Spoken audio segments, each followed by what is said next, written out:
Alright, so I cut off all of the body mounts, fronts, middles. I left the back, so I'm not sure if they need to come off yet. And there, there, and now we can set the body on. Now we know it's tight, really, really tight. I gotta slide this over. So, what I'm going to do now, lift the body, crane hoist, bring it over, set it on. Now I don't know how far back and forth until we put the front clip on. Then we can see how far back, because we want to center the wheels on the front clip. Then we can start worrying about how far forward and back the body needs to go.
So now the cab is attached. We have the front end clamped on right now. We're trying to get all of our measurements right and everything. But the thing about building these rat rods at its heart is, okay, the fender is adjustable, up, down, in, and out. The grill is actually adjustable like this way. You can tip it left and right and back and forth. And with the other fender. So, this being a 38, I believe, of course it's going to be out of whack. I actually re-bolted the radiator support to the grill shell. You can see the bolts right there. And all I did was just enough to get them on, because you really had to bend and pry and push to get them in there. So, we have to line up that straight, then the fenders up and down and back, then the step rails will be after that. And also we have a ton of hammer work to do on the bottom of this bed to get it flat again. I am getting ready to cut out the inside of this bed to get rid of, the bed floor, because the way the S10's design, how it sits on there, is the bed actually sits below the frame rail to make it even with the body of the truck. That's why we usually put, you can't really see it, but right there is the wood we use for the bed floors. And we usually either torch them or stain them or whatnot. So, I just got done sweeping up our main area here. I'm going to try to get this bed on this cart by myself, because with these ends on it, I can't flip it straight up, and the way the tailgate is, I can't flip it straight back onto its tailgate because of this. So I'll figure that out, but progress is going along. As of the end of yesterday, we're about 20 hours deep.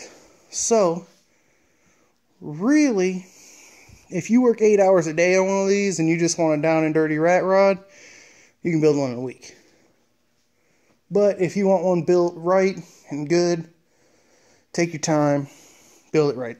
So we're gonna have to redo the brakes. We'll have to put the booster up there somehow to get our pedals right and everything.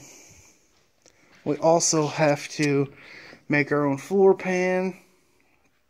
Oh yeah, just so you know, they don't make good drill bits anymore. They suck. But I hand sharpened some of those enough to where we could drill some holes. Yes, I hand sharpened them on a bench grinder. It's really hard, but I can do it.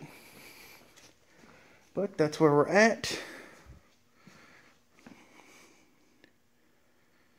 So, and be prepared, because this summer, if you're any fan of Christine, my 91 Caprice build, I'm going hardcore on it this summer. Got some money saved up. I'm going all out. I gotta get it done. I want to be lighting them tires. So, keep watching. Getting wonderful now. Mounted these step rails. Are just on there with some bolts to hold them in place so that way we know where our body lines need to be. Have the front clip back off. We had to do some more notching on it. I am working on installing the radiator to the grill shell. And then we're going to put it back on, test fit it again, and start building our frame mounts to the front end and get it all bolted up.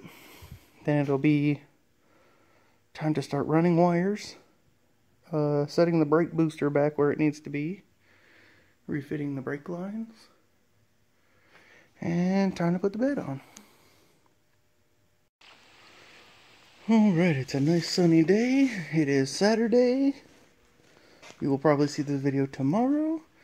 But as you can see, we've got the bed floor cut out. I still have to cut off these pull, whatever you want to call them, pull links. We beat these straight. They were very, very bad. I believe you saw in a previous video. They're all straight.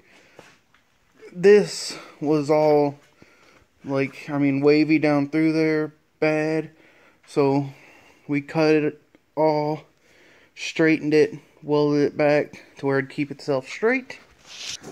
The hole in the tailgate right there, we actually have another International tailgate we cut out, and we're going to weld over top of that. Let's see here. As I said, them are already beat out. Everything's nice and flat now. Let's see here. Next thing, I am working on mounting the brake booster and the pedals inside. In there. We're straightening out the glove box. We have the windows opening now, closing. A little bit stiff, but still opening and closing. We got some rot repair to fix up there. No biggie. Bosch Motor Corp classic motor. Made in USA. Yaha. We welded the new hinge on the hood. I don't know if I showed that already. Front end's still off. We had to go get some bolts and nuts, which you can't find them square head nuts anymore. Or the bolts. You know what I'm talking about? That slide on the back of the trim. You can't really find them anymore. But we're going to put the trim all back on good and tight. Right now it's held on with baling wire. I don't know if you can see that. But we're going to make sure it's on there good and tight. Oh yes, look at that. They should make trucks like this now, where the front window rolls open. Because I guarantee they'd sell out quick. In fact, if they repop these body styles, like the whole trucks again, they'd sell out. Guarantee you. You put, alright, let's say you got a GM like this. If they made a GM a little bit wider, with an LS in it, and just kept it, you know, no thrills. Your basic bucket seats, a center console, a stereo, 2 speakers, a digital dash, okay, a steering column, cruise control, 6-foot bed, made all out of steel, like just like this. I mean, the same, like, you know, Chevy's body style. You would have an instant sellout. I guarantee you. Chevy, do it. Instantly sell out. Anybody really. Dodge can do it, Ford can do it. I wouldn't buy a Ford. They'd probably try to make it out of aluminum and it'd break because it's garbage, like every Ford ever made. But we're getting progress here. It's just, we're starting to get into that little stuff. Running the wires, hooking up the brakes again, mounting the brake booster. Got to make a battery box on this side. Got to close this hole. Then we got to make a floor pan. But it's coming together slowly. I've already got the radiator mounts made. They're actually going to use the factory holes on the shell. Screw right in. Good to go. Alright. Then, after we get that, the grill bars, these the chrome trim mounted from the backside. Put the radiator in. Put the front clip back on. Start making our frame mounts. Mount it to the body. Then we make the step rail mounts. And the front clip step rail's done. Then we start on the floor pan. And after the floor pan, we put the bed on and start chopping what we need to chop to get it level where we want it. Then we start running our wires. So that's where we're at. I'm going to get started.